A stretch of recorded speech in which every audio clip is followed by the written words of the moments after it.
And Kai came to Arthur, and spoke to him.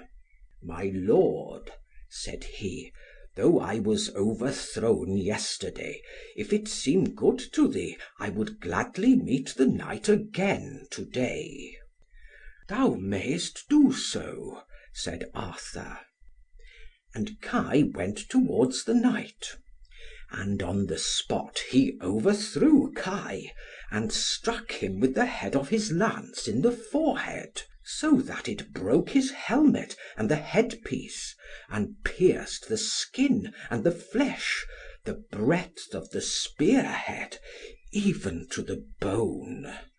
And Kai returned to his companions. After this, all the household of Arthur went forth, one after the other, to combat the knight, until there was not one that was not overthrown by him, except Arthur and Gwalchmai. And Arthur armed himself to encounter the knight. "O my lord," said Gwalchmai, "permit me to fight with him first." And Arthur permitted him. And he went forth to meet the knight, having over himself and his horse a satin robe of honour, which had been sent him by the daughter of the Earl of Llangwyw. And in this dress he was not known by any of the host. And they charged each other, and fought all that day until the evening, and neither of them was able to unhorse the other. The next day they fought with strong lances, and neither of them could obtain the mastery.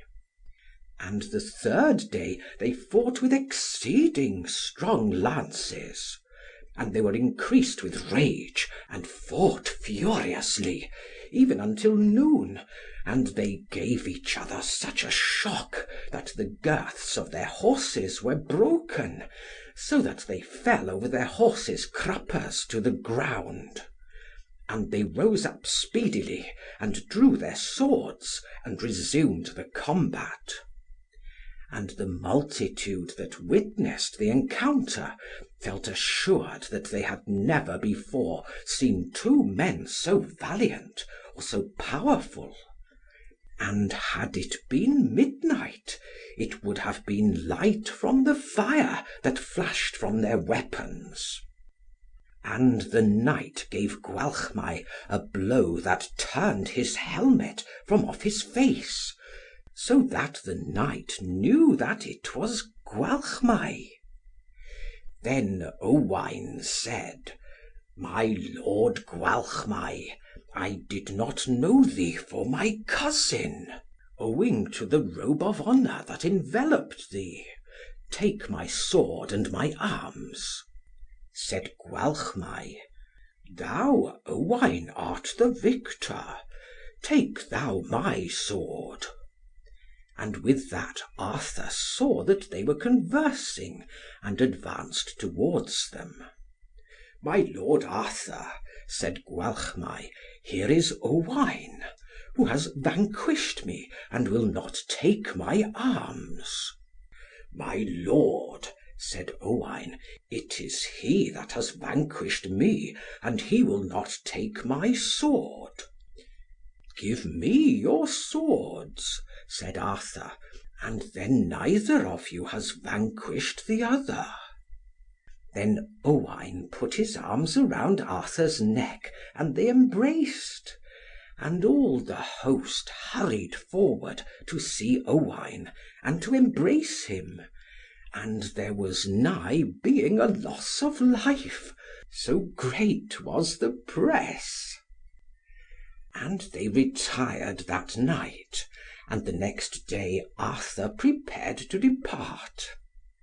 "My lord," said Owain, "this is not well of thee, for I have been absent from thee these 3 years, and during all that time, up to this very day, I have been preparing a banquet for thee, knowing that thou wouldest come to seek me. Tarry with me, therefore, until thou and thy attendants have recovered the fatigues of the journey, and have been anointed." And they all proceeded to the Castle of the Countess of the Fountain, and the banquet which had been 3 years preparing, was consumed in 3 months. Never had they a more delicious or agreeable banquet. And Arthur prepared to depart. Then he sent an embassy to the Countess, to beseech her to permit Owain to go with him, for the space of 3 months, that he might show him to the nobles, and the fair dames of the island of Britain. And the Countess gave her consent, although it was very painful to her. So Owain came with Arthur to the island of Britain. And when he was once more amongst his kindred and friends, he remained 3 years, instead of 3 months, with them. End of Section 3. Recording by Martin Geeson in Haslemere, Surrey.